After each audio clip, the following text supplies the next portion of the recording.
셜록 홈즈의 회상록 중에서 해군 조약문.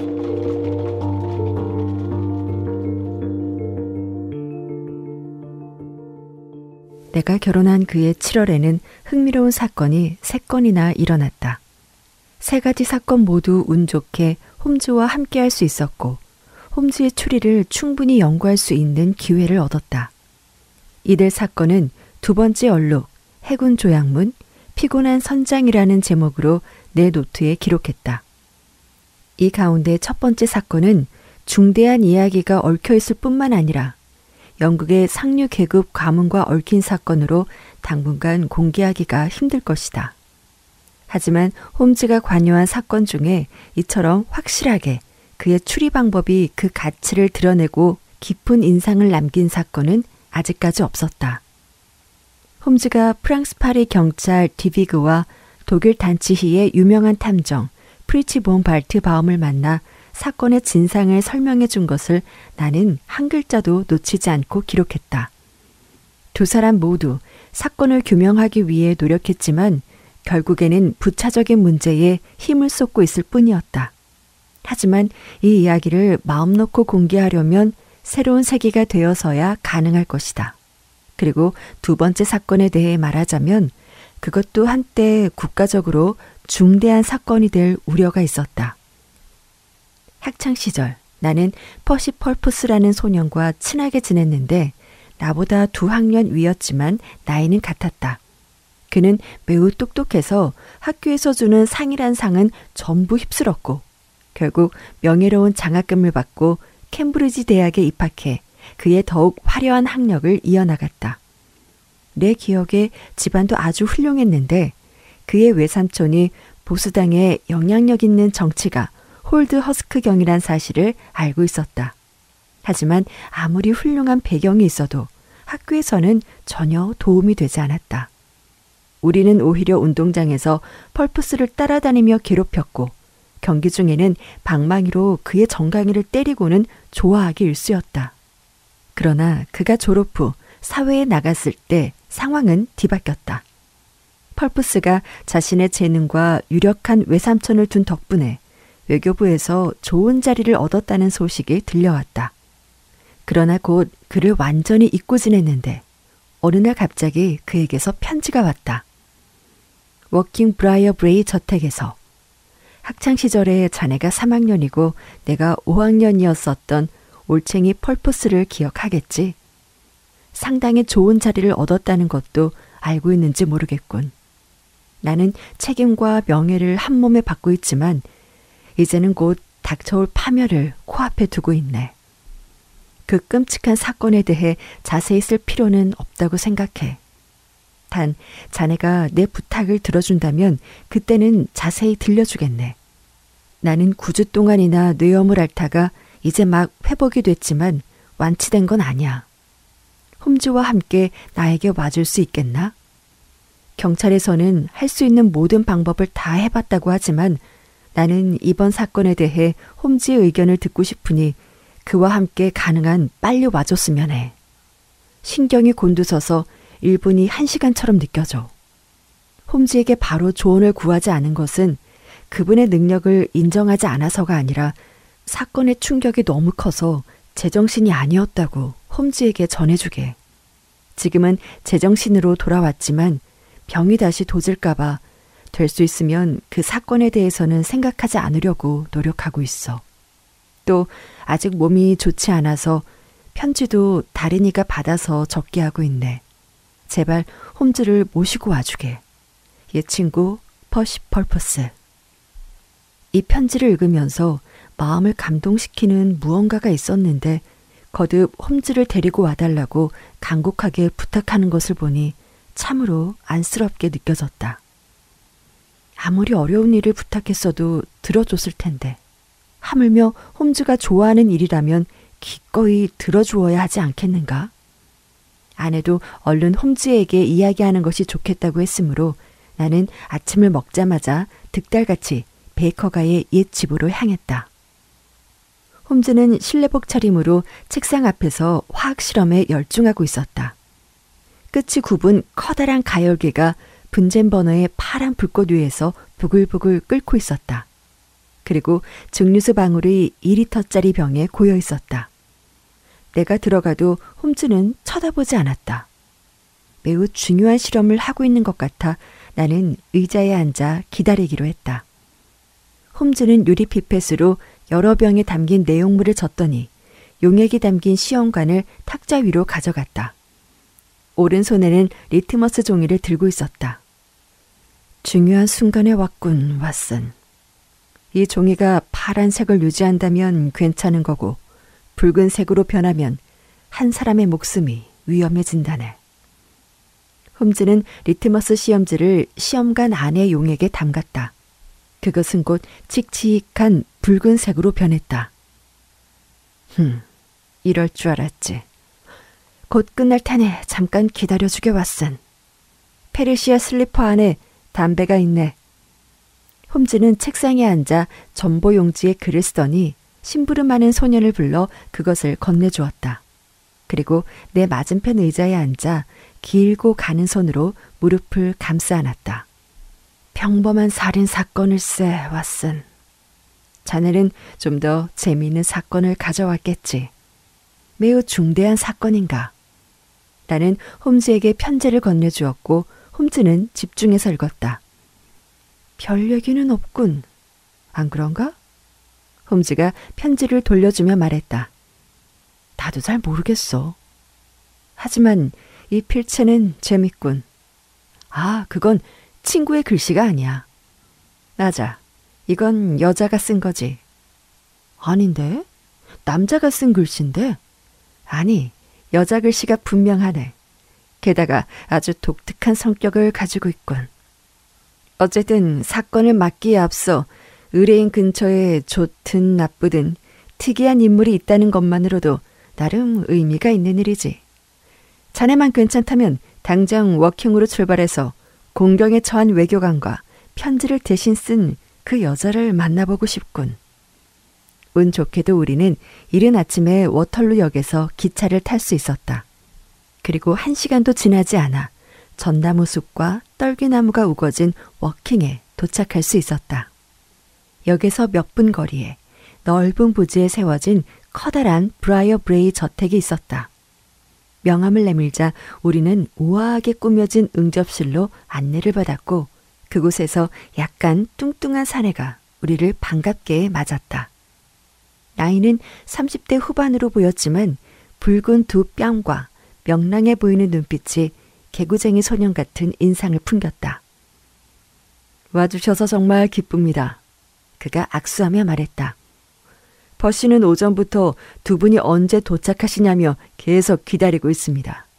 가엾게도 지푸라기라도 잡고 싶은 심정인 듯합니다.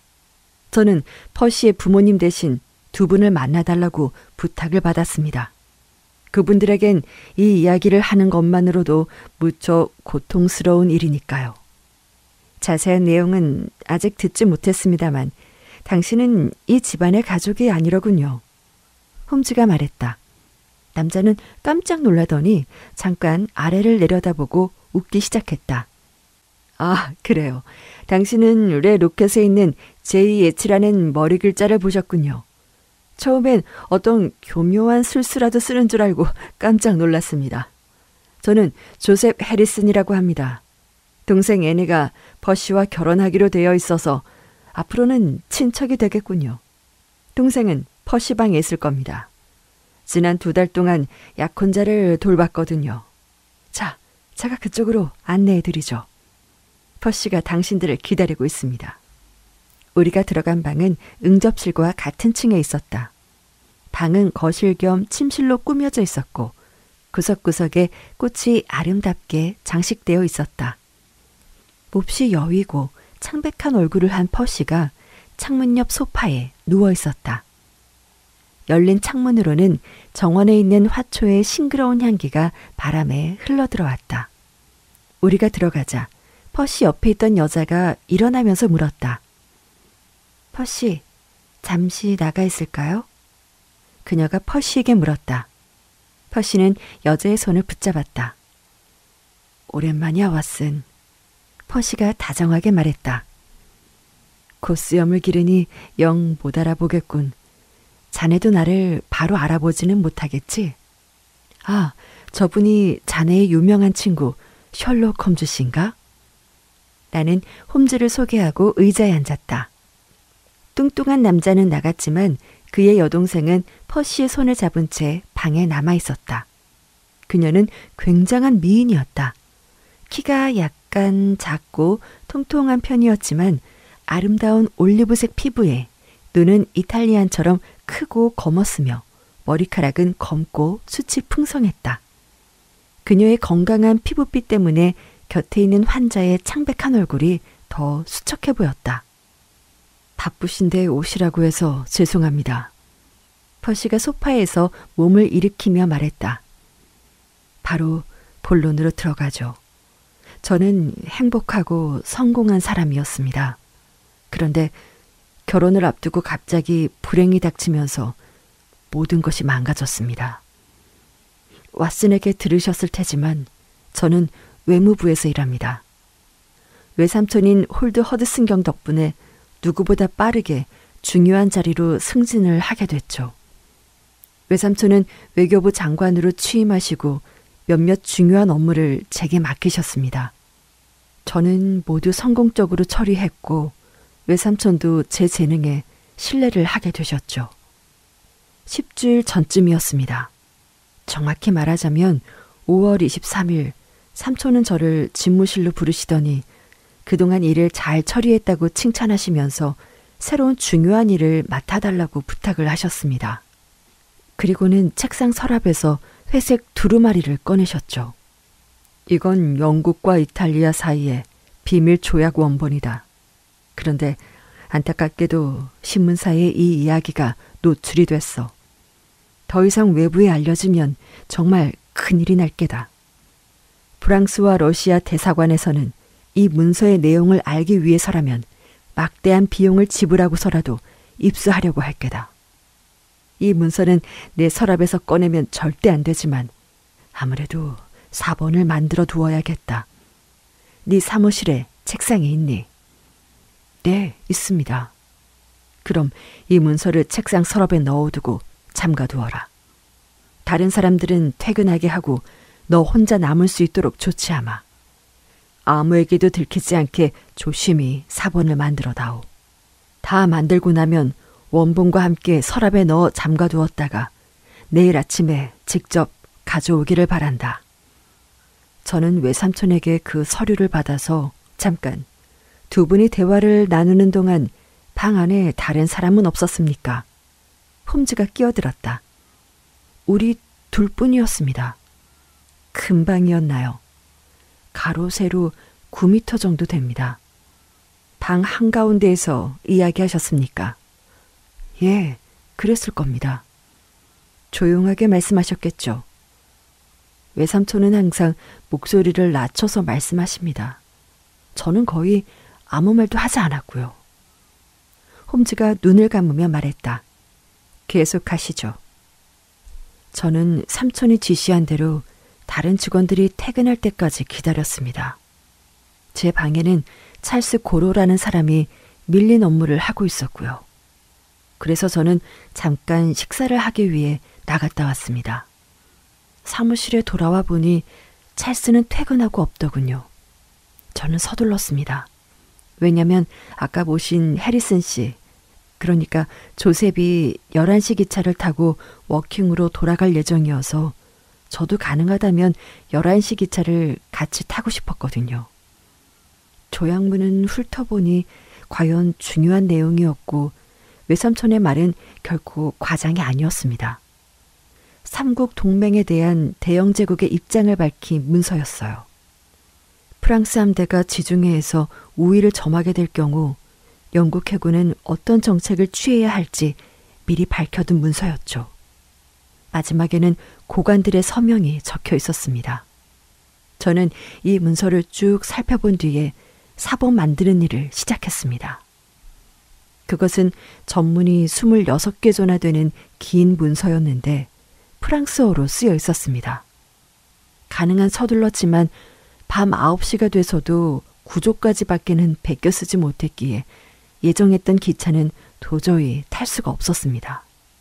저는 저녁을 먹은 데다 하루 종일 업무에 시달렸기에 졸려서 머리가 멍해지기 시작했죠.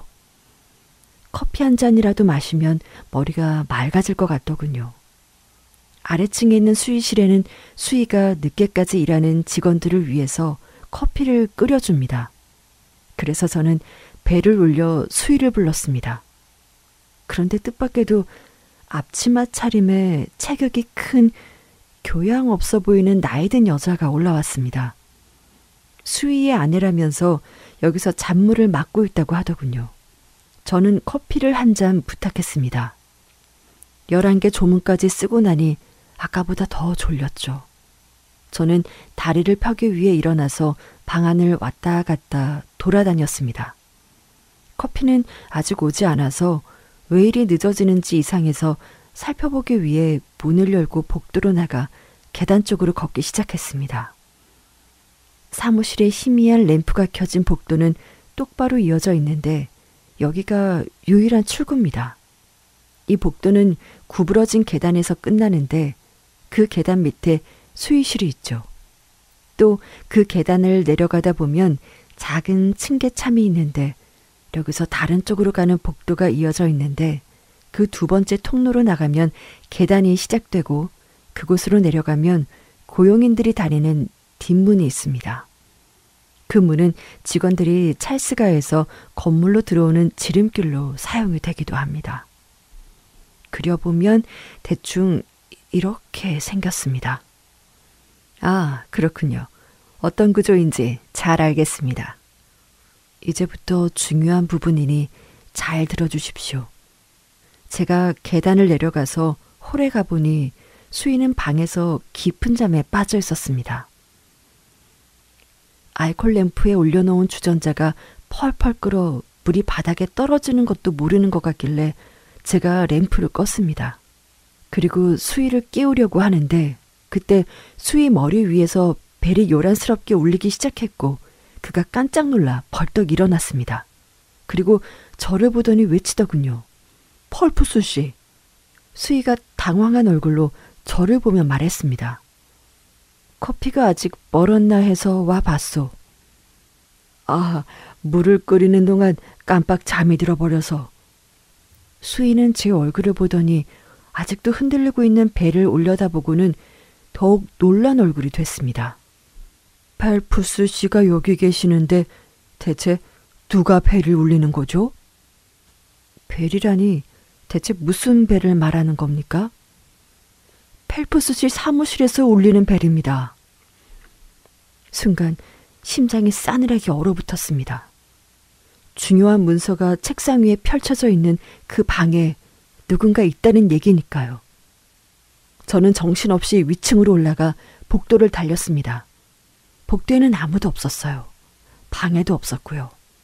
책상 위에 놓여있던 중요한 문서만 빼고 모든 게 그대로였습니다. 그 문서만 사라졌어요. 사본은 남아있었지만 원본이 사라지고 없었습니다. 홈즈가 자세를 고쳐앉더니 두 손을 마주 비벼댔다.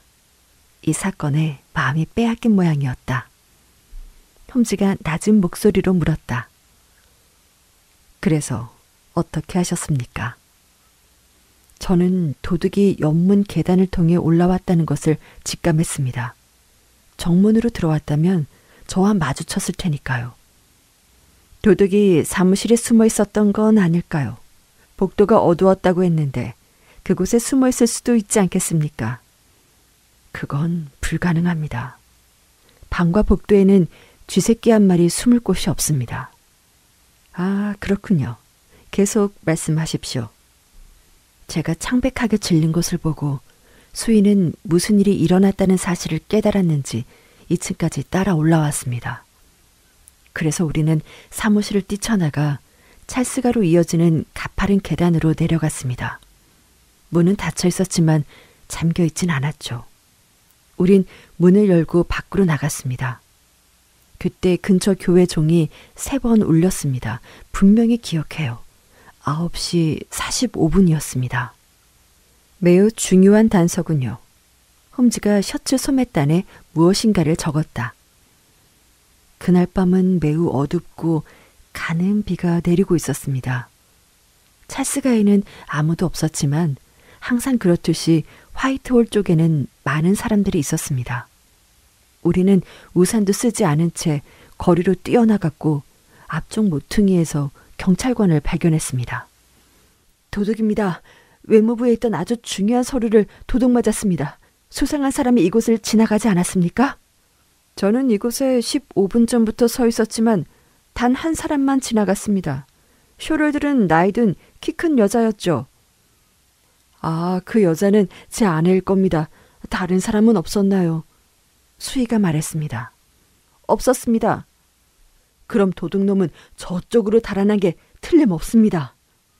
수희가 내 소매를 잡아당기며 말했습니다. 하지만 저는 수희가 저를 끌고 가려는 것이 왠지 수상쩍었죠. 그 여자는 어디로 갔습니까?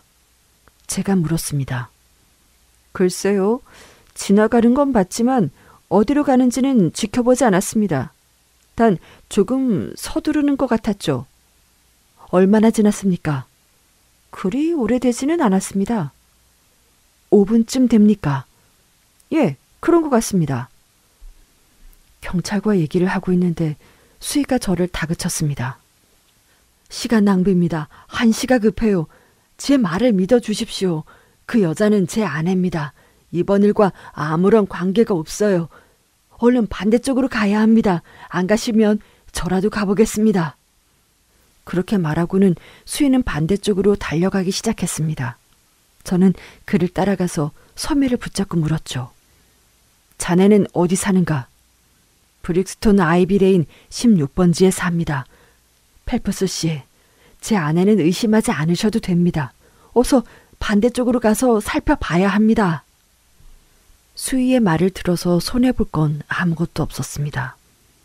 그래서 우리는 경찰과 함께 서둘러 달려갔지만 거리는 사람들로 가득했습니다. 비가 오는 밤이라 한가하게 누가 어디로 지나갔는지 말해줄 사람은 아무도 없었죠. 우리는 다시 사무실로 돌아와 계단을 살펴봤지만 헛수고였습니다. 사무실을 통과하는 복도는 베이지색 리놀륨이 깔려 있어서 발자국이 나면 쉽게 알아볼 수 있었습니다. 하지만 발자국 같은 건 없었죠. 그날 밤 비가 계속 내렸습니까? 네, 저녁 7시쯤부터요. 그렇다면 9시쯤 사무실에 여자가 들어왔다고 했는데 왜 흙 묻은 발자국이 남지 않았을까요? 중요한 지적입니다. 저도 같은 생각을 했습니다. 그런데 잡무를 하는 여성들은 수의실에서 구두를 벗고 슬리퍼로 갈아 신는다고 하더군요. 그렇군요. 어쨌든 비가 오는 밤이었는데 발자국이 없었단 말이죠. 이 사건은 확실히 특별하군요. 그 다음은 어떻게 했습니까? 사무실 안도 살펴봤습니다. 비밀문이 있을 가능성은 없고 창문은 바닥에서 9m나 떨어져 있습니다. 게다가 창문 2개는 안쪽에서 잠겨 있었고요. 바닥에는 카펫이 깔려 있어 뚜껑문이 있을 수도 없습니다. 천장은 회칠한 평범한 천장이고요. 서류를 훔친 범인은 문으로 들어왔다는 사실을 제 목숨을 걸고서라도 말씀을 드릴 수 있습니다. 벽난로는 어떻습니까? 사무실에는 벽난로가 없습니다. 하지만 스토브는 있습니다. 그리고 벨을 울리는 끈이 제 책상에 연결되어 있으니 벨을 울리려면 제 책상 쪽으로 와야 합니다. 그런데 범인이 왜 벨을 울렸을까요? 도무지 이해할 수가 없습니다. 흔치 않은 사건임은 확실합니다. 그 다음 뭘 하셨습니까? 침입자가 남긴 흔적을 살펴봤겠죠. 예를 들어 담뱃재나 장갑, 머리핀 같은 사소한 것들 말입니다. 아니요, 아무것도 없었습니다. 냄새도 없었습니까? 글쎄요, 미처 그건 생각하지 못했습니다. 아, 입담배 같은 건 아주 중요한 단서가 되니까요. 제가 담배를 피우지 않으니 담배 냄새가 났다면 그걸 몰랐을 리 없습니다. 거기엔 아무런 흔적도 없었습니다. 유일하게 확인된 건 수희의 아내 텐지 부인이 서둘러 나갔다는 겁니다. 수희에게 물어봐도 평소 귀가하는 시간이라고 말할 뿐 다른 설명은 없었습니다. 경찰과 저는 만약 그 여자가 서류를 훔쳤다면 그걸 넘기기 전에 붙잡는 게 최선이라는 결론을 내렸습니다. 그때는 이미 런던 경찰청에 연락이 갔는지 포브스 형사가 달려와서 수사를 했습니다. 우리는 마차를 불러 30분 뒤에 수희가 말해준 그 집에 도착을 했습니다. 텐지 부인의 큰딸이라고 하는 젊은 여성이 문을 열어줬습니다. 어머니는 아직 돌아오지 않았다고 하더군요. 그래서 우리는 거실에서 그녀가 돌아오길 기다렸습니다. 10분쯤 지나서 현관문을 두드리는 소리가 들렸습니다. 그런데 여기서 우리는 심각한 실수를 저질렀습니다. 우리가 직접 문을 열어주는 대신 딸이 열게 했거든요. 어머니, 두 남자분이 와서 기다리고 계세요. 딸의 목소리가 들리는가 싶더니 복도를 뛰어가는 소리가 들렸습니다. 포브스 형사와 제가 황급히 문을 열고 부엌으로 달려가 보니 여자는 거기에 먼저 와 있더군요. 그녀는 반항적인 눈빛으로 우리를 바라보더니 곧 나를 알아보고는 매우 당황한 듯한 표정을 지었습니다. 어머, 펄프스 씨 아니세요? 왜 도망을 쳤습니까? 포브스 형사가 물었습니다. 전 돈 받으러 온 사람인 줄 알았죠. 상점 사람들하고 좀 문제가 있었거든요. 포브스 형사가 말했습니다. 그런 건 핑계가 되지 않습니다. 우리는 당신이 중요한 외무부 문서를 훔쳤다는 사실을 다 알고 왔으니까요. 그걸 숨기려고 여기에 온 거 아닙니까? 조사를 위해 같이 런던 경찰청으로 가 주셔야겠습니다.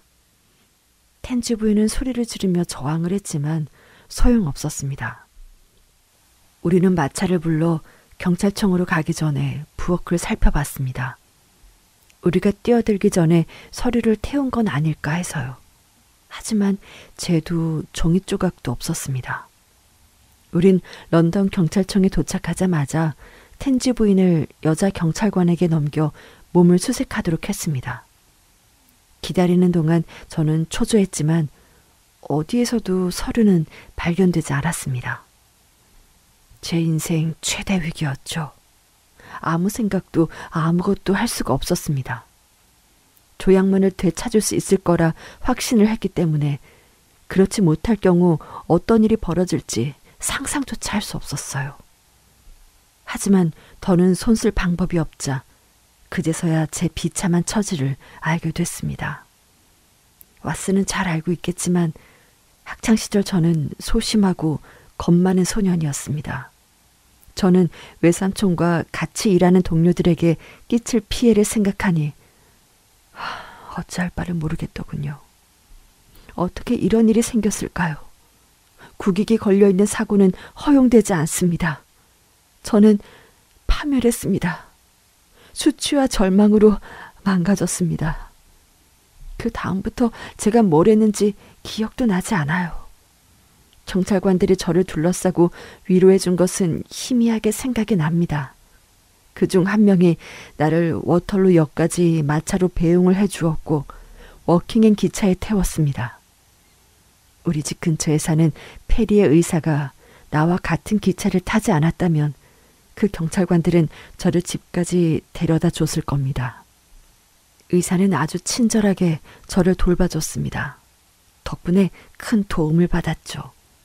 저는 역에서 발작을 일으켰고 집에 도착할 무렵엔 거의 광적으로 헛소리를 하며 몸부림을 쳤으니까요. 페리의 의사가 초인종을 누르고 집안 식구들을 깨웠을 때 식구들이 제 모습을 보고 얼마나 놀랐을지 상상을 해보세요. 여기에 있는 애니와 어머니는 비탄에 잠겼습니다. 페리 의사는 워털루 역에서 포브스 형사에게 들은 얘기를 가족들에게 설명해 줬지만 그것으로는 아무런 도움이 되지 않았죠. 가족들은 제 병이 깊어지자 조셉이 묵고 있던 이 방을 병실로 사용하게 됐습니다. 그때부터 9주가 넘게 병석에 누워 있었습니다. 뇌염 때문에 의식이 없었다고 하더군요. 여기에 있는 앤이나 페리의 의사 선생님이 아니었다면 지금 이렇게 홈즈 씨에게 이야기도 할 수 없었을 겁니다. 낮에는 애니가 간호해주고 밤에는 간호사가 저를 간호해주고 있습니다. 그렇게 하지 않으면 발작이 일어나서 무슨 일을 저지를지 모르니까요. 덕분에 점차 좋아지긴 했지만 기억이 완전히 돌아온 건 사흘 전입니다. 차라리 기억이 돌아오지 않았다면 하고 바랄 때도 있어요. 의식이 돌아오자마자 저는 포브스 형사에게 전보를 쳤습니다. 그는 여기까지 와 주었고 할 수 있는 방법은 모두 동원했지만 아직 아무런 단서도 발견되지 않았다고 하더군요.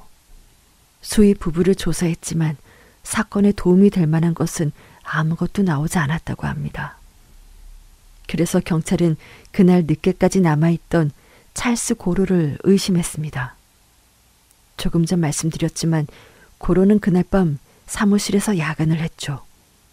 그가 의심받는 이유는 야근을 했다는 것과 고로라는 프랑스식 이름이라는 점, 이 두 가지뿐입니다. 하지만 제가 일을 시작한 것은 그가 퇴근하고 난 뒤였고 고로가 프랑스식 신교도 집안 출신이긴 하지만 그 역시 홈즈 씨나 저처럼 영국인입니다. 어쨌든 그가 이번 사건과 관계없다는 사실이 밝혀졌고 수사는 난항에 부딪혔습니다. 그래서 저는 마지막으로 홈즈 씨를 의지하게 된 거죠. 홈즈 씨가 사건을 해결하지 못한다면 저는 지위와 명예를 영원히 잃게 될 겁니다. 퍼시는 긴 이야기를 하는 동안 지쳤는지 쿠션 위로 힘없이 쓰러졌다. 애니가 기운을 차리는 약을 타서 잔에 따라주었다. 홈즈는 고개를 젖히고 눈을 감은 채 아무 말 없이 앉아 있었다. 모르는 사람이 보면 무기력해 보일 수 있겠지만 내가 아는 한 홈즈는 사건에 온 신경을 집중하고 있다는 것을 알 수 있었다. 상황을 자세히 설명해 주셔서 질문거리는 많지 않습니다만 마침내 홈즈가 입을 열었다. 중요한 질문 한 가지만 하겠습니다. 특별한 일을 받았다는 사실을 누군가에게 말을 했습니까? 아니요. 아무에게도 말하지 않았습니다. 예를 들어 여기에 계신 애니 양에게도 말입니까? 아니요. 임무를 받은 뒤에 저는 워킹에 다녀온 적이 없습니다. 그 사이에 아무도 만나지 않았습니까? 없었습니다. 아는 사람들 중에 사무실 내부 구조를 잘 아는 사람이 있습니까? 그야 모두 알고 있습니다. 다들 제 안내를 받았으니까요. 물론 아무에게도 그 조약문을 말하지 않았다면 이런 질문도 쓸데없겠죠. 저는 아무에게도 말하지 않았습니다. 수희에 대해서 아는 것이 있습니까? 군인 출신이었다는 것밖에는 모릅니다. 어느 연대입니까? 콜드스트림 부대였다고 했습니다. 감사합니다. 자세한 얘기는 포브스 형사에게 듣겠습니다. 경찰은 정보 수집 능력은 뛰어나니까요. 그걸 제대로 활용하지 못해서 문제지만. 장미꽃이 정말 아름답군요. 홈즈는 소파 곁을 지나 열린 창문으로 걸어가더니 붉은색과 녹색으로 물든 정원을 바라보며 장미를 손에 쥐었다. 홈즈의 이런 모습은 생전 처음이었다. 홈즈가 자연에 관심을 보인 적은 한 번도 없었으니까. 세상의 종교만큼 우리가 필요한 것도 없습니다. 덧문에 등을 기댄 채 홈즈가 말했다. 뛰어난 추리가는 정교를 정밀과학처럼 정리할 수 있죠. 나는 꽃이야말로 신의 은혜를 가장 잘 드러내는 증거라고 생각합니다. 다른 모든 것, 인간의 힘이나 욕망, 음식들은 생존을 위해 필요하지만 장미는 그렇지 않습니다. 그 향기나 색은 생존의 필수품이 아닌 아름다운 장식품이죠. 신의 자비인 겁니다. 그래서 우리는 꽃을 보고도 큰 희망을 얻기도 하죠. 퍼시 페프스와 애니는 홈즈가 주장하는 묘한 이론을 듣고 있었지만 그들의 얼굴 색에는 실망의 빛이 드리워졌다. 홈즈는 손가락 사이에 장미를 끼운 채 생각에 잠겼다. 얼마 후 애니가 입을 열었다. 홈즈 선생님, 이번 사건이 해결될 수 있을까요? 목소리는 약간 다그치는 듯 했다. 아, 사건. 홈즈는 화들짝 놀라며 현실로 돌아왔다. 글쎄요. 사건이 워낙 복잡하고 난해해서. 어쨌든 조사해보고 단서가 나오면 연락을 드리겠습니다. 단서가 있나요? 이야기를 들으면서 7개의 단서를 찾았지만 조사해보기 전까지는 말씀드리기 어렵습니다. 의심 가는 사람이 있나요? 제 자신이 의심됩니다. 네? 너무 빨리 결론을 내린 것 같아서요. 아, 그럼 런던으로 돌아가서 결론을 확인해 보시는 건 어떨까요? 홈즈가 자리에서 일어나며 말했다. 좋은 생각입니다, 해리슨 양. 왓슨, 더 이상 여기서 할 일은 없을 것 같군. 펠프스 씨, 너무 큰 기대는 하지 마십시오. 사건이 아주 복잡하니까요. 다시 오시기만을 기다리겠습니다. 우리 의뢰인이 말했다. 내일 다시 이 시간에 오겠습니다. 만족스러운 결과는 아닐 수도 있겠지만요. 다시 와주신다는 것만으로도 감사합니다. 조사가 계속 진행되고 있다는 것만으로도 다시 살아난 기분입니다. 아, 그런데 외삼촌에게 편지가 왔습니다. 아, 그렇습니까? 어떤 내용입니까? 나무라기는 하셨지만 가혹하지는 않았습니다. 제가 병중에 있으니 그저 사태가 매우 중대하다고만 하시고 제 건강이 회복되어 과실을 만회할 때까지는 제 거취 문제는 보류 중이라고 하셨습니다. 그렇군요. 합리적이고 사려 깊은 분이시군요. 왓슨, 이제 그만 가세. 런던에서 할 일이 꽤 많네. 조셉 해리슨이 우리를 역까지 태워다 주었고 우리는 곧 포츠머스선 열차에 올라탔다. 홈즈는 깊은 생각에 잠겼고 우리는 클랩함역을 지날 때까지 홈즈는 거의 입을 열지 않았다. 이렇게 높은 곳을 달리는 철도를 타고 집을 내려다보며 런던으로 돌아가는 것도 꽤나 기분 좋은 일이군. 창밖 풍경이 칙칙했기에 홈즈가 농담을 하는 줄 알았다. 그러나 홈즈는 바로 설명했다. 저기 건물 지붕 위로 솟아오른 저 커다란 건물들을 보게. 회색 바다에 떠있는 벽돌섬 같지 않은가? 저건 기숙사 학교야. 등대지. 미래를 비춰주는. 저 학교는 수백 개의 빛나는 씨앗을 감싸고 있는 주머니라네. 그건 그렇고 펠프스는 술을 마시지 않는 것 같더군. 그럴 거야.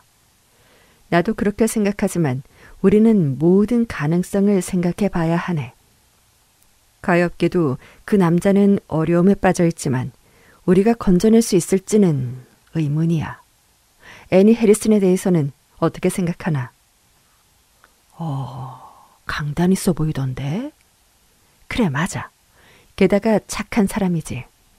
그 남매의 부모는 노선 브랜드 부군의 제철업자일세. 형제는 그 둘뿐이지. 지난 겨울 여행 중에 애니를 만나 약혼을 했는데 펠프스 가족을 만나기 위해 오빠랑 온 거지. 그런데 갑자기 이번 사건이 일어나면서 애니는 퍼시를 간호하기 위해 남았고 조셉도 같이 머물고 있었던 거야.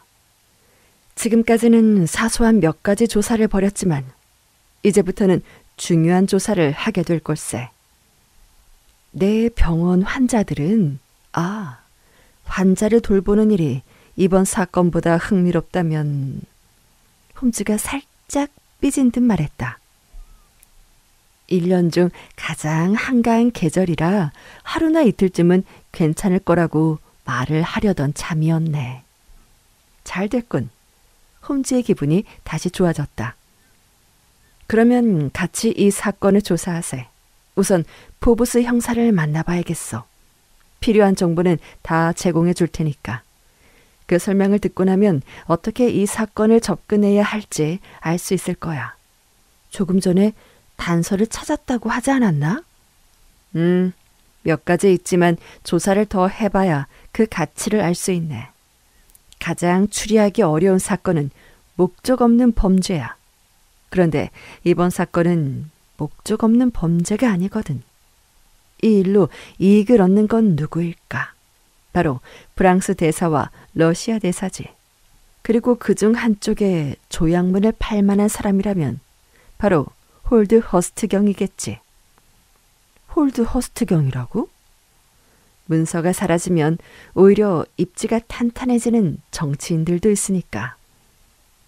홀드 허스트경처럼 명예로운 위치에 있는 정치가가 설마... 가능성이 아예 없지는 않으니 완전히 무시할 수는 없네. 오늘은 장관을 만나서 이야기를 들어봐야겠어. 쓸만한 정보를 얻을 수 있을지도 모르니까. 어쨌든 나는 이미 수사를 시작했네. 벌써? 워킹역에서 런던 신문사들의 전보를 쳤어. 모든 신문에 광고가 실릴 걸세. 홈즈는 수첩에서 찢어낸 종이를 건넸다. 연필로 쓰인 내용은 이랬다. 살해금 10파운드, 5월 23일 밤 9시 45분경, 찰스가의 외교부 현관 앞, 혹은 그 부근에서 손님을 내려준 마차 번호를 아시는 분은 베이커가 221B로 연락 주시기 바람. 범인이 마차를 타고 왔다고 생각하는 건가? 그렇지 않다고 해도 손해볼 건 없지. 어쨌든 펠프스의 말대로 내부에 숨을 곳이 없었다면 범인은 외부에서 들어온 것이 확실하네. 그렇게 비가 내리는 밤에 외부에서 들어왔는데도 복도 바닥에 물기 하나가 없었다면 마차를 타고 오지 않았겠나. 오, 그럴듯하네. 그게 내가 말한 단서 중 하나일세. 이걸 시작으로 뭔가 알아낼 수 있을 거야. 그리고 벨도 있지. 그건 이 사건에서 가장 특색 있는 단서야. 벨은 왜 울렸을까? 도둑이 대담함을 자랑하기 위해서 울렸을까? 그게 아니라면 실수였을까? 아니면... 홈즈는 의자에 앉아 입을 다물더니 다시 깊은 생각에 빠졌다. 그러나 나는 그의 심경의 변화를 잘 알고 있다. 홈즈의 머릿속에는 새로운 가능성이 떠오른 것이다. 역에 도착하니 오후 3시 20분이었다. 식당에서 서둘러 식사를 마치고 경찰국으로 갔다. 홈즈가 이미 전보를 쳐둔 덕분에 포브스 형사가 기다리고 있었다. 약삭빠르게 생긴 체격이 작은 남자의 표정은 무뚝뚝했는데 우리를 대하는 태도가 무척 불친절했다. 용건을 알고 난 뒤에는 더욱 냉담해졌다. 하는 말도 쌀쌀맞았다. 홈즈 씨, 당신의 수사 방법에 대해서는 들어본 적이 있습니다. 당신은 경찰이 제공한 정보를 가지고 사건을 해결한다고 하더군요. 하지만 그건 경찰의 체면을 구기는 일입니다. 그런 적 없습니다. 홈즈가 대꾸했다. 최근 53개의 사건을 관여했는데 내 이름이 거론된 사건은 단 4건에 불과하니까요. 나머지는 경찰의 공으로 돌아갔습니다. 당신이 그런 사실을 모른다고 해서 비난할 생각은 없습니다. 당신은 아직 젊고 경험이 없으니까요. 하지만 새로 맡은 이 사건을 해결하고 싶다면 나를 적으로 생각할 것이 아니라 아군으로 생각하는 편이 좋을 겁니다. 그 말을 들은 형사가 태도를 바꾸었다. 한두 가지 힌트라도 주시면 고맙겠습니다. 이번 사건에서 내세울 만한 일을 아직 하지 못했거든요. 어떤 조치를 취했습니까? 수위 텐지를 조사하고 있습니다.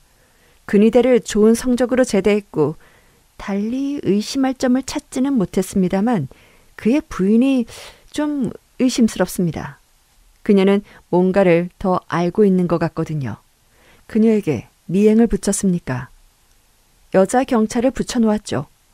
부인은 술꾼인데 부인이 술에 취해서 기분이 좋을 때 2번 정도 얘기를 나눴다고 합니다.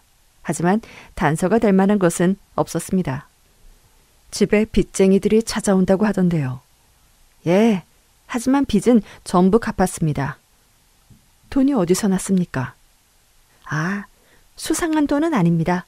수희에게 연금이 나오니까요. 펠프스 씨가 커피를 부탁하기 위해 벨을 눌렀을 때 2층으로 올라간 것에 대해서 부인은 뭐라고 말하던가요? 남편이 하도 피곤해해서 자신이 올라갔다고 했습니다.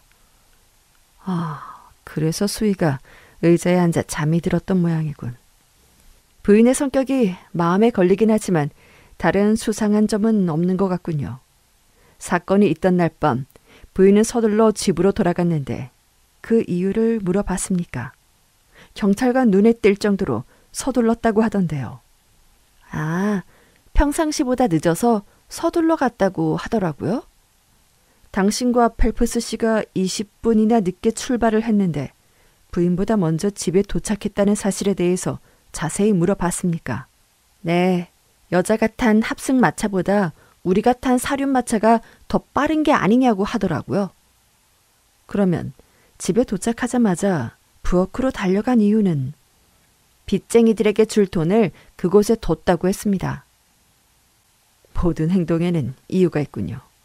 혹시 건물 밖으로 나와서 만난 사람이 있었는지 또는 찰스가를 배회하는 사람을 보지 못했는지도 물어봤습니까?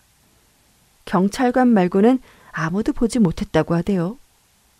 그렇다면 꽤 철저하게 조사를 했군요. 다른 방법을 취한 건 없습니까? 서기인 고로에게도 지난 9주 동안 미행을 붙여봤지만 특별할 건 없었습니다. 다른 건 글쎄요. 이렇다 할 단서를 찾지 못했습니다. 벨이 울린 것에 대해서는 어떻게 생각하십니까? 그러니까요. 솔직히 말해서 저는 이해가 안 갑니다. 누가 범인인지는 몰라도 왜 벨을 울렸는지 정말 대담한 녀석인 것 같습니다. 그래요. 아주 이상한 짓을 했죠. 여러 가지 이야기를 들려줘서 고맙습니다. 많은 도움이 됐습니다. 범인을 잡으면 알려드리죠. 왓슨, 이만 가세. 이제 어디로 가지? 현 외교부 장관이자 미래의 영국 수상이 될 홀드 허스트경을 만나러 가세. 다행히도 홀드 허스트경은 다우닝가에 있는 그의 집무실에 있었다. 홈즈가 명함을 내밀자 바로 응접실로 안내되었다.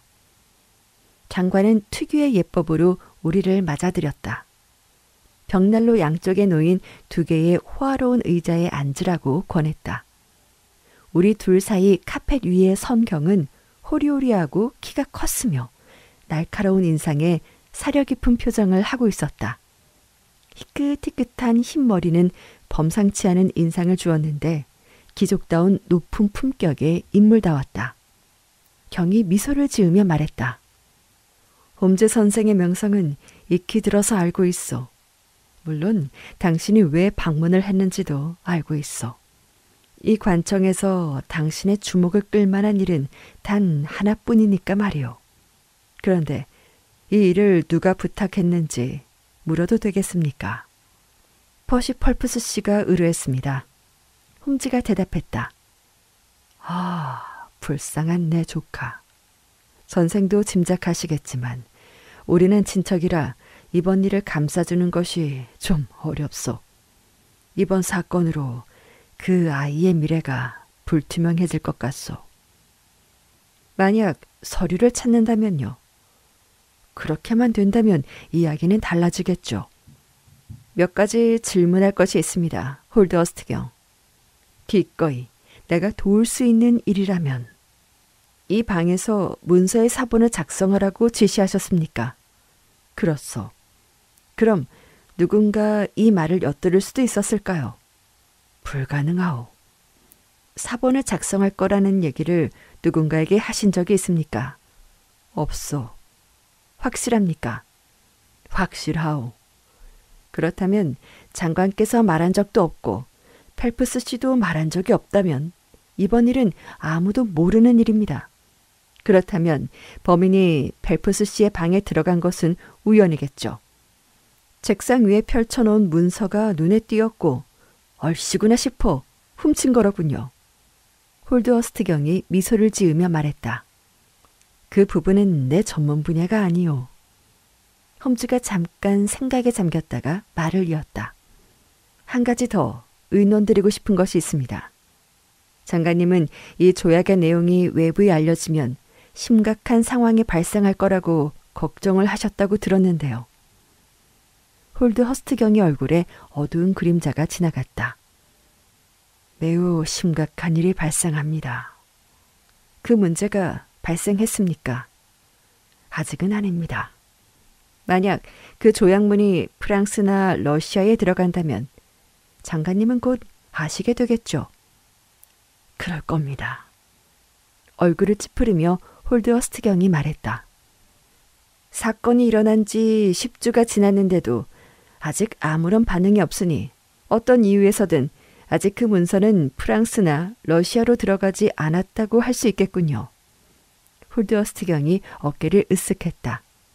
하지만 범인이 액자에 넣어 장식이나 하기 위해 그 문서를 훔치지는 않았을 거요, 홈즈 씨. 아마 더 좋은 가격으로 흥정을 하려고 시간을 끄는 걸 수도 있겠죠. 만약 더 기다리다가는 한 푼도 받지 못할 거요. 2-3달 뒤에는 공개될 예정이니까. 그건 매우 중요한 지적입니다. 홈즈가 말했다. 물론 범인이 갑자기 병이 날 수도 있겠죠. 갑자기 뇌염이라도 걸려 쓰러졌다. 홀드허스트 경이 날카로운 눈으로 홈즈를 쳐다보았다. 전 그렇게 말하지 않았습니다. 홈즈가 침착하게 말했다. 장관님, 바쁘실 텐데 시간 내주셔서 감사합니다. 저희는 이만 가보겠습니다. 범인이 누가 됐든 꼭 사건을 해결해 주길 바라오. 홀드허스트 경이 문까지 나와 우리를 배웅하며 말했다. 훌륭한 인물일세. 화이트 홀가로 나와서 홈즈가 말했다. 하지만 장관은 자신의 위치를 지키기 위해 나름 고군분투하고 있어. 부유한 것과는 거리가 머네. 그분의 구두를 봤나. 구두창을 갈았더군. 왓슨, 이제 병원으로 돌아가야 하지 않겠나. 그 광고에 대한 답이 오지 않는 한 오늘은 더 이상 할 일이 없으니까. 그 대신 내일 다시 오늘 아침 우리가 탔던 기차로 워킹으로 함께 가준다면 고맙겠네. 나는 다음날 아침에 홈즈를 만나 워킹으로 갔다. 홈즈의 광고에 누구도 답을 하지 않았고 사건의 새로운 단서도 발견되지 않았다. 그는 일단 무언가 결심하면 인디언처럼 무표정한 얼굴로 변했기 때문에 현재 어떻게 진행되어 가고 있는지 짐작할 수 없었다. 내 기억에 홈즈는 외모를 사용한 범인식별법에 대해서 말하면서 프랑스 의학자를 거듭 칭찬했다. 우리가 목적지에 도착했을 때 의뢰인은 여전히 약혼자의 헌신적인 간호를 받고 있었지만 어제보다 훨씬 나아 보였다. 퍼시는 소파에서 일어나 앉아 우리를 반갑게 맞았다. 새로운 소식이 있습니까? 그가 초조하게 물었다. 예상대로 별다른 성과는 없었습니다. 홈즈가 말했다. 포브스 영사와 홀드허스트 경을 만났습니다. 그리고 조사에 필요한 몇 가지 질문도 했습니다. 그렇다면 포기한 건 아니군요. 결코 희망을 버리진 않을 겁니다. 그 말을 듣고 해리슨 양이 말했다. 그렇게 말씀해 주시니 마음이 놓입니다. 포기하지 않고 계속 수사하면 반드시 해결할 수 있을 거예요. 들을 얘기가 있습니다. 퍼시가 의자에 앉으며 말했다. 간밤에 또 다른 사건이 일어났습니다. 거기엔 아주 중대한 의미가 있는 것 같아요. 이야기를 하면서 펠프스의 표정이 매우 어두워졌고 눈에는 공포가 어렸다. 저도 모르는 사이에 어떤 무시무시한 음모에 걸려들었다는 생각이 듭니다. 제 명예뿐 아니라 목숨까지도 노리고 있으니까요. 이런, 홈즈가 외쳤다. 저는 누군가에게 원한을 산 적이 없습니다. 하지만 어젯밤 그런 일을 겪고 나니 달리 생각할 길이 없습니다. 계속 말씀하시죠. 어젯밤 처음으로 간호사 없이 잠이 들었습니다. 몸이 많이 좋아져서 혼자 자도 괜찮을 거라고 생각을 했거든요. 하지만 불은 계속 켜두었습니다. 새벽 2시쯤 됐을까? 어렴풋이 잠이 들었는데 갑자기 들리는 소리에 잠에서 깼습니다. 마치 쥐가 판자를 갉아먹을 때 내는 소리 같았는데 점점 그 소리가 커지더니 창문에서 찰칵하는 날카로운 금속성 소리가 났습니다. 저는 깜짝 놀라 자리에서 몸을 일으켰죠. 무슨 소린지 더 의심할 필요도 없었습니다. 처음 들린 소리는 누군가 창틀 빈틈에 어떤 도구를 억지로 끼워 넣는 소리였고, 두 번째 소리는 걸쇠를 푸는 소리였습니다. 그리고 10분 정도 아무 소리도 나지 않았는데 아마도 제가 그 소리에 잠이 깬 건 아닌지 확인하는 듯 했습니다. 다시 창문이 아주 천천히 열리면서 삐걱거리는 소리가 들려왔습니다. 저는 신경이 곤두서서 더는 견딜 수가 없었죠. 침대에서 뛰쳐나가 덧문을 열었더니 한 남자가 창가에 웅크리고 있었습니다. 하지만 어찌나 빨리 도망가던지 그 모습을 확인할 수가 없었어요. 그는 무슨 망토 같은 것을 입고 있었는데 그것으로 얼굴을 반쯤 가렸습니다. 확실한 건 그의 손에 흉기가 들려 있었다는 겁니다. 긴 칼 같은 것이었어요. 달아날 때 번쩍 빛나는 것을 분명히 봤습니다. 정말 흥미롭군요. 그래서 어떻게 하셨습니까? 홈즈가 말했다. 몸만 괜찮다면 그를 추격했겠지만 어쩔 수 없이 배를 울려 집안 식구들을 깨웠습니다. 종소리는 부엌에서 울리는데 하인들은 위층에서 자고 있어서 좀처럼 일어나는 사람이 없었습니다. 그래서 저는 커다란 소리로 고함을 질렀죠. 그랬더니 조셉이 가장 먼저 일어나 다른 사람들을 깨웠습니다. 조셉과 마부가 창문 및 화단의 발자국을 발견하긴 했지만 날씨가 건조해 잔디밭에 난 발자국을 추적하기는 불가능했습니다. 그런데 도로를 따라 난 울타리를 누군가 넘어갔는지 나무 한 군데가 부러져 있다고 합니다. 우선 홈즈 씨의 의견을 듣는 편이 좋을 것 같아서 경찰에는 말하지 않았습니다. 펠프스의 이야기를 듣고 셜록 홈즈는 큰 충격을 받은 것 같았다. 홈즈는 자리에서 일어나 흥분을 감추지 못하며 방 안을 서성였다. 불행은 연속해서 오나 봅니다. 펠프스는 웃으며 말했지만 전날 밤 사건으로 큰 충격을 받은 것 같았다. 홈즈가 말했다. 아니요, 불행은 이 정도면 됩니다. 괜찮으시다면 저와 함께 집 주변을 둘러볼 수 있을까요? 예, 햇빛을 조금 쬐는 것도 좋겠죠. 조셉에게 같이 가자고 하죠. 저도 갈게요. 애니가 말했다. 해리슨 양이 끼어들었지만 홈즈는 고개를 저으며 말했다. 죄송하지만 그건 안 될 것 같습니다. 여기에 계시죠. 그녀는 실망한 기색으로 의자에 앉았다. 하지만 오빠 조셉은 우리와 함께 밖으로 나갔다. 잔디밭을 돌아 퍼시의 침실 밑에 있는 화단을 살펴봤다. 그가 말한 대로 뚜렷한 흔적은 없었다. 홈즈는 허리를 굽혀 발자국을 살펴보더니 곧 일어나 어깨를 들썩였다. 여기서는 뭘 알아내기는 힘들 것 같군요. 집을 한 바퀴 둘러보고 도둑이 하필 버시의 침실을 고른 이유가 뭔지를 알아봅시다. 도둑놈에게는 응접실과 식당의 창문이 커서 그곳으로 들어가는 편이 훨씬 더 수월했을 텐데 말입니다.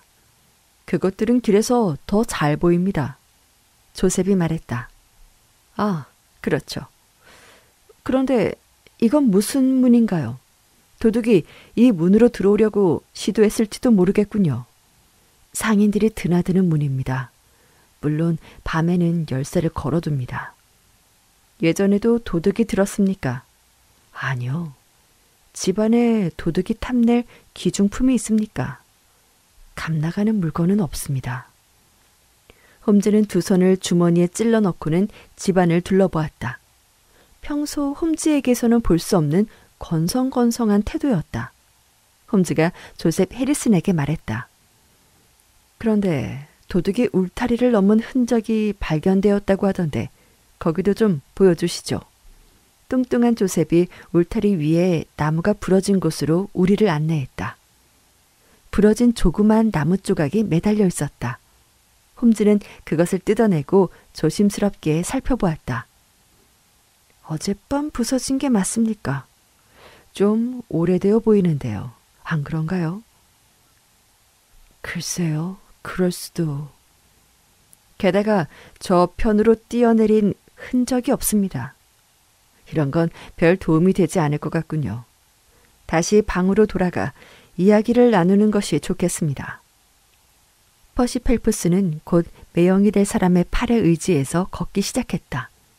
홈즈는 재빨리 잔디밭을 가로질러 걸었고 우리는 두 사람이 오기 전에 먼저 열려있는 침실 창문 밖에 도착했다.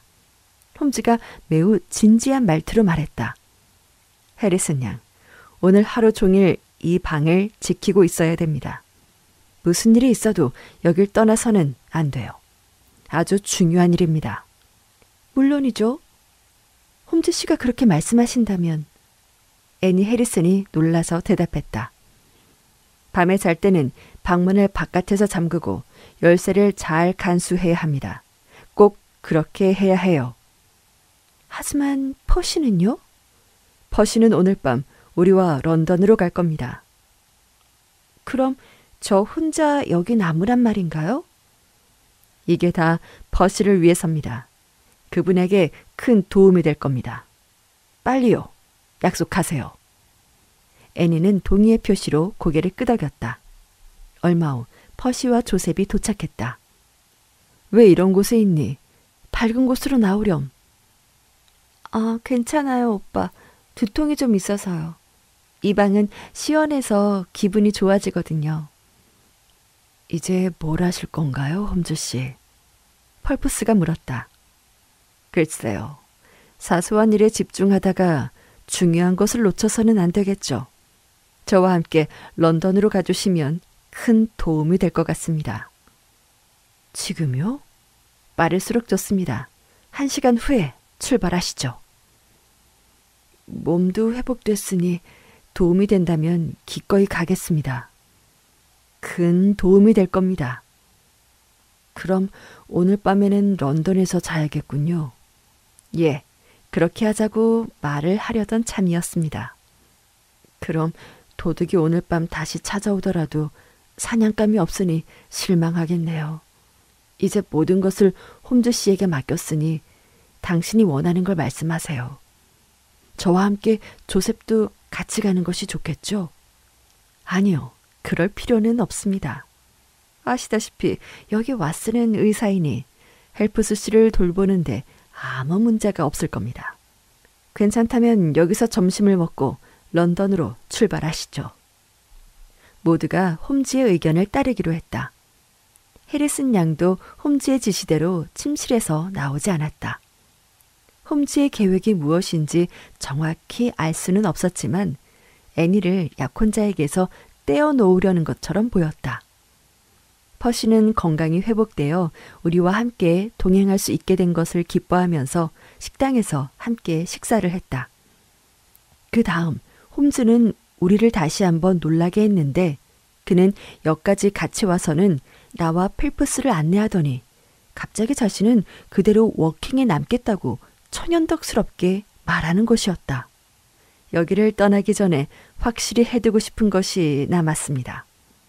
펠프스 씨가 안 계시는 편이 제게는 도움이 될 겁니다. 왓슨, 자네는 런던에 도착하면 베이커가의 집으로 가서 내가 올 때까지 기다리게. 다행히 둘은 학창시절 친구였으니 나눌 이야기도 많을 걸세. 펠프스 씨는 예비 침실로 모시면 될 걸세. 나도 내일 아침 식사 전까지는 돌아갈 수 있을 거야. 그럼 런던에서 수사하기로 한 건 어떻게 되는 건가요? 퍼시가 불안한 듯 물었다. 내일 하면 됩니다. 급히 조사해야 할 것이 여기에 있으니까요. 우리 집사람들에게는 내일 밤에 돌아올 거라고 전해주십시오. 기차가 승강장을 떠나려 할 때 펄프스가 외쳤다. 아니요, 저택으로 돌아갈 생각은 없습니다. 홈즈는 이렇게 대답하고 기차가 역을 빠져나갈 때까지 손을 흔들어 보였다. 퍼시와 나는 런던으로 가는 동안 홈즈가 무슨 생각을 하고 있는지 이야기를 했지만 답을 찾지는 못했다. 어젯밤 도둑이 든 사건을 좀 더 조사하려는 것 같아. 그게 정말 도둑이라면 말이지. 내 생각에 보통 도둑은 아닌 것 같거든. 자네는 어떻게 생각하나? 자네는 내가 너무 예민해진 탓이라고 할지 모르지만 나는 어떤 중대한 정치적 음모에 휘말린 것 같아. 그리고 이유는 모르겠지만 내 목숨을 노리고 있지. 황당한 얘기라고 여겨질 거야. 그래도 사실을 잘 생각해 보게. 도둑놈이 가져갈 만한 것이 아무것도 없는 내 방에 칼을 들고 들어온 이유가 뭐겠나? 혹시 그게 지렛대 같은 건 아니었을까? 아니, 그렇지 않아. 분명히 칼이었어. 번뜩이는 나를 두 눈으로 똑똑히 봤어. 하지만 자네가 그렇게 원한을 살 만한 일을 했나? 그건 나도 모르겠네. 홈즈도 같은 생각이라면 그의 행동이 이해가 되는군. 그렇다면 간밤에 자네 방에 침입하려 했던 도둑을 찾아내면 9주 전에 조약문을 훔쳐간 도둑도 알아낼 수 있을 거야. 자네에게 적이 2명이나 있다는 건 좀 말이 안 되지 않나? 그러니 훔친 사람과 자네를 노린 사람은 다른 인물이 아닐 거야. 하지만 홈즈 씨는 우리 집에 가겠다고 하지 않았나? 난 홈즈와 꽤 오랜 시간을 함께 했지만 그 친구가 정당한 이유 없이 행동하는 걸 한 번도 보지 못했어. 그 뒤 우리의 대화는 다른 주제로 흘러갔다. 어쨌든 내게도 퍽 힘든 하루였다. 펄프스는 오랜 병에서 아직 회복되지 않았고 또 이번 불행을 겪으면서 신경이 예민해진 상태였다. 아프가니스탄, 인도, 사회 문제 등 그의 관심을 돌리려 했지만 퍼시의 우울한 마음을 다른 곳으로 돌릴 수는 없었다. 주제는 다시 잃어버린 조약문으로 돌아서서 홈즈는 무엇을 하고 있는지, 홀드 허스트경은 어떤 조치를 취하고 있는지, 아침에 어떤 소식을 듣게 될지를 추측하기도 했다. 밤이 깊어가면서 그의 불안해하는 모습을 옆에서 지켜보기 안타까울 정도였다. 자네는 홈즈 씨를 절대적으로 신뢰하나? 직접 그의 놀라운 업적을 옆에서 지켜봤으니까. 하지만 이처럼 애매한 사건을 해결한 적은 없었겠지. 아니, 이보다 더한 경우의 사건도 해결을 했지. 하지만 이런 국가적인 중대사가 걸린 문제는 아니었겠지. 글쎄, 내가 알기로 홈즈는 유럽 왕실의 중대한 사건을 3번이나 해결했는걸. 왓슨, 자네는 홈즈를 잘 알고 있으니 괜찮겠지만 나한테는 수수께끼 같은 인물이야. 어떻게 생각해야 좋을지 모르겠어. 이번 사건을 잘 해결할 수 있을까?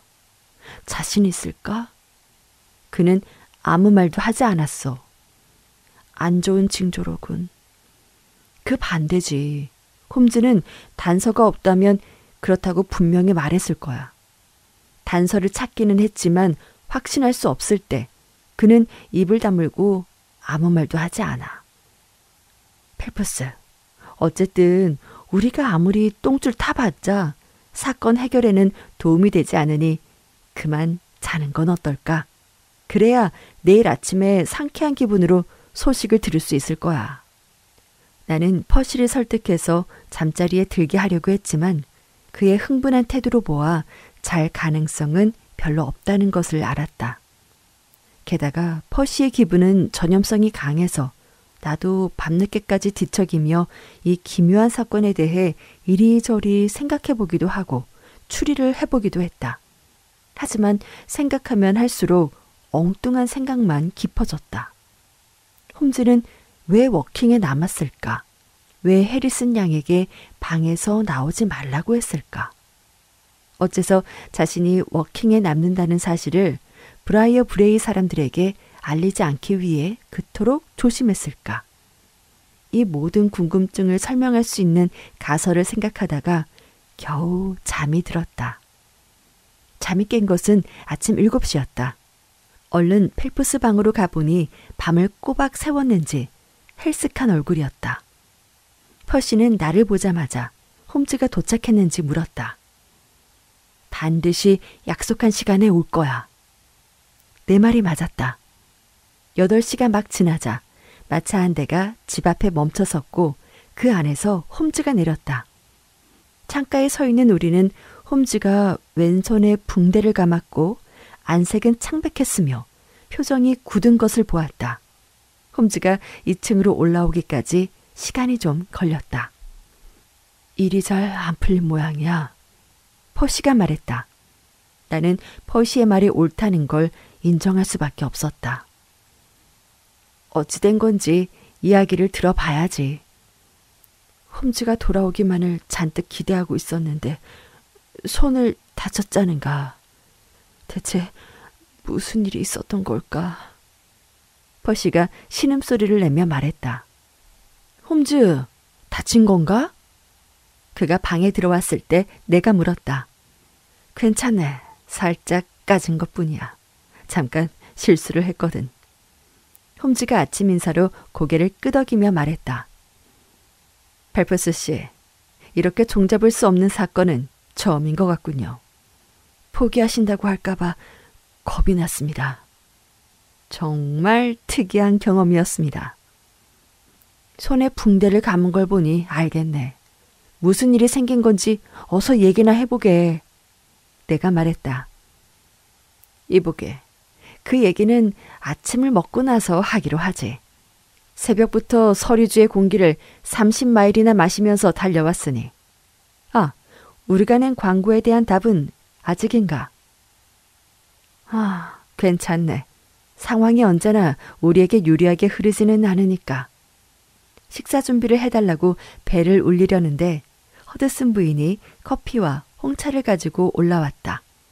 잠시 후 뚜껑을 덮은 3인분의 요리가 올라왔고 홈즈는 허기진 듯 나는 호기심에 가득 차서 퍼시는 절망감으로 의기소침해 있었다. 허드슨 부인은 메뉴 선정이 아주 뛰어나네. 홈즈가 카레 치킨 접시를 꺼내며 말했다. 그녀의 요리 종류가 많은 편은 아니지만 스코틀랜드 부인답게 아침 식사를 푸짐하게 차려줬군. 왓슨, 그건 뭔가? 햄하고 달걀이야. 좋아. 펄프스 씨, 닭고기와 카레 중에 어떤 걸 드시겠습니까? 저는 괜찮습니다. 아무것도 먹고 싶지 않군요. 아, 그러지 마시고 앞에 놓인 요리라도 좀 드시죠. 아니요, 정말 괜찮습니다. 홈즈가 장난꾸러기처럼 눈빛을 반짝이며 말했다. 정 그러시다면 제가 먹어도 괜찮겠습니까? 펠프스는 접시 뚜껑을 열더니 깜짝 놀라 비명을 지르며 눈앞의 접시를 바라보았다. 그의 얼굴은 접시만큼이나 창백해졌다. 깜짝 놀란 눈은 접시에 고정되어 있었다. 접시 위에는 회색 두루마리 종이가 놓여 있었다. 퍼시는 그것을 집어들고 정신없이 살펴보더니 가슴에 꼭 끌어안고는 기쁨의 함성을 지르며 방 안을 미친 듯이 뛰어다녔다. 너무 흥분했는지 원래 앉아있던 의자에 힘없이 쓰러졌다. 우리는 펄프스가 기절하지 않도록 브랜디를 먹여야 했다.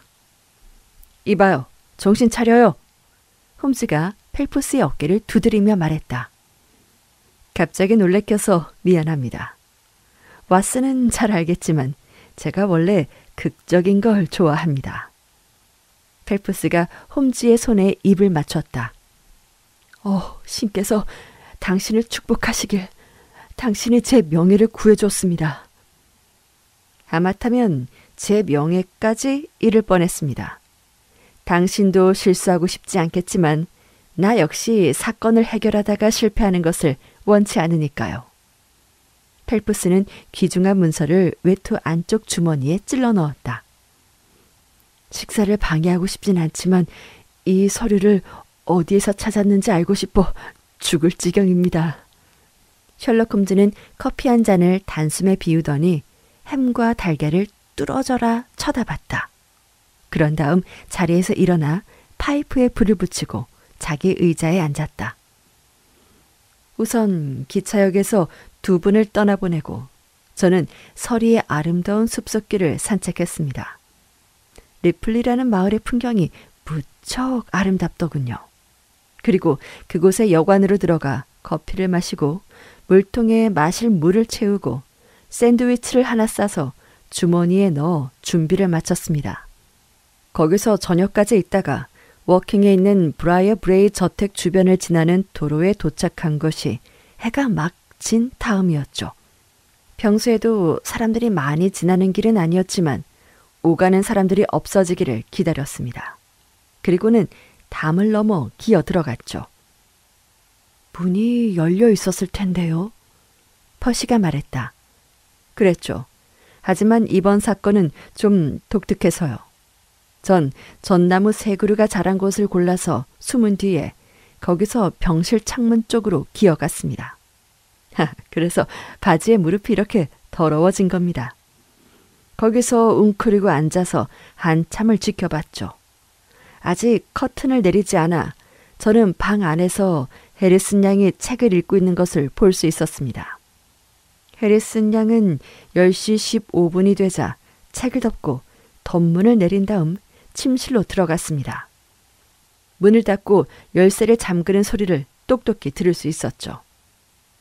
열쇠라뇨? 펠프스가 말했다. 예, 잘 때는 밖에 문을 잠그고 잠자리에 들 때 열쇠를 가져가라고 제가 부탁을 했습니다. 그녀는 제 충고를 따라줬고요. 해리슨 양이 도와주지 않았다면 서류는 당신 주머니 속으로 되돌아오지 못했을 겁니다. 어쨌든 그녀가 방에서 나가면서 불이 꺼졌고 저는 진달래 덤불 속에 쪼그리고 앉아 있었죠. 밤 공기는 상쾌했지만 잠복하는 일은 여간 피곤한 일이 아니었습니다. 물론 사냥꾼이 강가에 숨어서 사냥감이 걸려들 때까지 기다리는 순간처럼 흥분되기도 했지만 말입니다. 참으로 긴 밤이었습니다. 왓슨, 얼룩꾼 사건 때 으스스한 방에서 같이 기다린 적이 있었지. 그때만큼 길게 느껴졌네. 워킹교의 시계가 15분마다 울리는데 그 시계가 멈춰버린 것은 아닐까 하는 생각도 들 정도였습니다. 그러다 마침내 새벽 2시쯤 짤깍 하고 걸쇠를 벗기는 소리가 들리더니 열쇠를 돌리는 소리가 들렸죠. 하인이 드나드는 문이 열리더니 조셉 해리슨 씨가 달빛 속에서 걸어 나오더군요. 맙소사, 조셉이? 펠프스가 외쳤다. 모자는 쓰지 않았지만 어깨에 검은 망토를 두르고 있더군요. 여차하면 얼굴을 가리기 위해서였겠죠.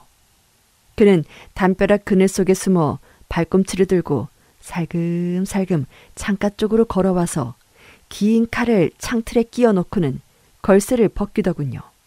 그런 다음 창문을 열고 덧문의 틈에 칼을 쑤셔 넣어 빗장을 올렸습니다. 내가 숨어있던 곳에서 방 안의 모습과 그의 행동까지 전부 지켜볼 수 있었죠. 그는 벽난로 선반 위에 양초에 불을 붙이고 방문 근처로 가더니 바닥에 깔린 카펫 한쪽 귀퉁이를 둘둘 말아 올리더군요. 그런 다음 웅크리고 앉더니 배관공이 가스관의 연결 부분을 수리할 수 있도록 남겨놓은 네모난 판자를 드러내더군요. 보통 집마다 배관공이 가스관 연결을 살펴볼 수 있게 만든 바닥 뚜껑문이 있지 않습니까? 그는 그 속에서 둘둘 말린 두루마리를 꺼낸 다음 판자 뚜껑과 카펫을 정리하고 촛불을 끄고 창문을 넘었습니다. 하지만 창문을 넘자마자 밖에서 기다리고 있던 저와 딱 만나게 된 거죠.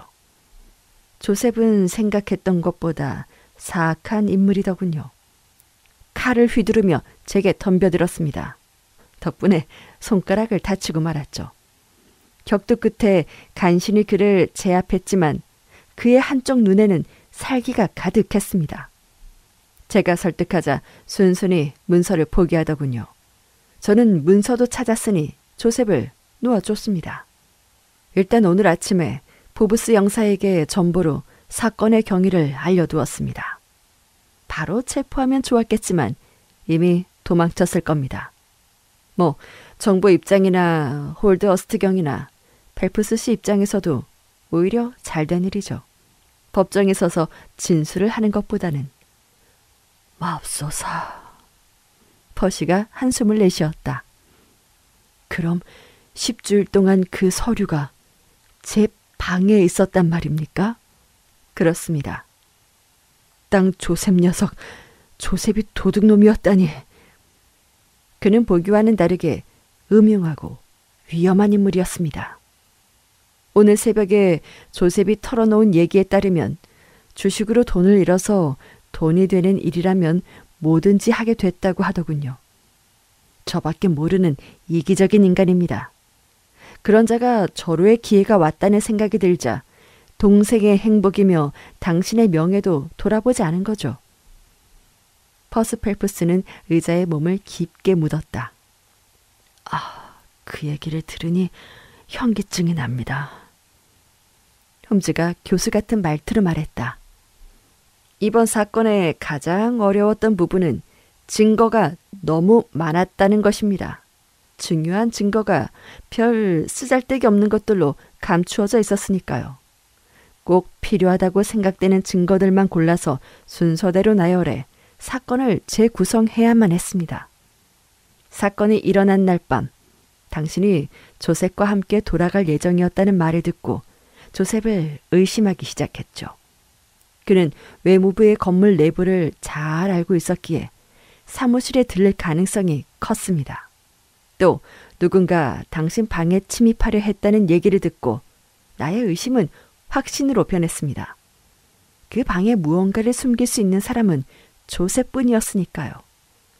당신이 의사와 함께 돌아온 바람에 조셉은 그 방을 양보할 수밖에 없었죠.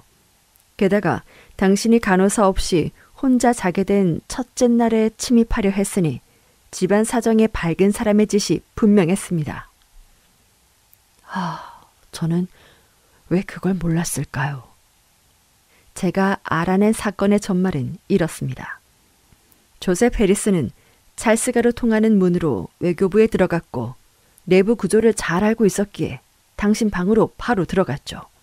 그런데 마침 당신이 수의실로 내려간 직후였습니다.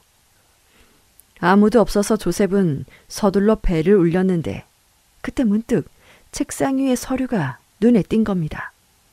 한눈에 보아도 중요한 문서임을 알아차리고 그는 기회를 놓치지 않고 곧장 서류를 주머니에 넣어 떠난 겁니다.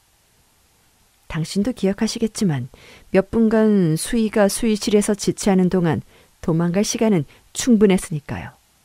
그는 역으로 달려가 바로 기차를 타고 워킹으로 돌아갔는데 훔친 서류가 정말 중요하다는 것을 깨닫고 자신이 가장 안전하다고 생각하는 곳에 숨겨놓았습니다. 하루 이틀 뒤에 서류를 프랑스 대사관이나 비싼 값에 살 만한 곳에 가져갈 생각이었겠죠. 그때 갑자기 당신이 돌아온 겁니다. 어쩔 수 없이 자신의 방에서 쫓겨났고 이후 그 방에는 적어도 2사람이 있었기에 서류를 꺼낼 수 없었던 겁니다. 그는 매우 초조했겠죠. 아마 미칠 지경이었을 겁니다. 호시탐탐 기회를 노리고 있다가 밤중에 몰래 들어가려 했는데 펄프스 씨가 잠에서 깨는 바람에 실패하고 말았죠. 혹시 그날 밤 늘 먹던 약을 먹지 않았죠? 예, 그렇습니다. 조셉은 약을 더 독하게 쥐어줬을 겁니다. 그래서 당신이 깊은 잠에 들었다고 믿고 숨어 들어왔겠죠. 뒤에만 닿으면 몇 번이고 되풀이했을 겁니다. 그러니 펄프스 씨가 집을 비운 것은 조셉에게는 절호의 기회가 된 겁니다. 저는 해리슨 양이 하루 종일 방 안에 있으라고 부탁을 해두었습니다. 그렇게 해서 저는 낮에 조셉이 그 방에 들어가지 못하게 했죠. 그리고 밤이 되어 더는 방해할 사람이 없다고 생각하게 한 뒤 아까 말한 대로 숨어서 방 안을 감시했습니다. 서류가 방 안에 있다는 것은 알고 있었지만 그렇다고 해서 바닥이나 벽을 뜯어내면서까지 서류를 찾을 생각은 없었으니까요. 그래서 범인이 직접 자기 손으로 비밀 장소에서 서류를 꺼낼 때까지 기다린 겁니다. 또 궁금한 것이 있습니까? 조셉은 왜 창문으로 들어오려고 했을까? 문으로 들어갈 수도 있었을 텐데. 내가 물었다. 문으로 들어오려면 그 방까지 7개의 침실을 지나야 하지만 잔디밭 쪽이라면 어려움 없이 도망칠 수 있겠지. 또 있습니까? 이번엔 펠프스가 물었다. 설마 조셉이 저를 죽일 의도가 있었다고 생각하십니까? 칼은 창을 열기 위한 도구일 뿐이었겠죠. 홈즈는 어깨를 들썩였다.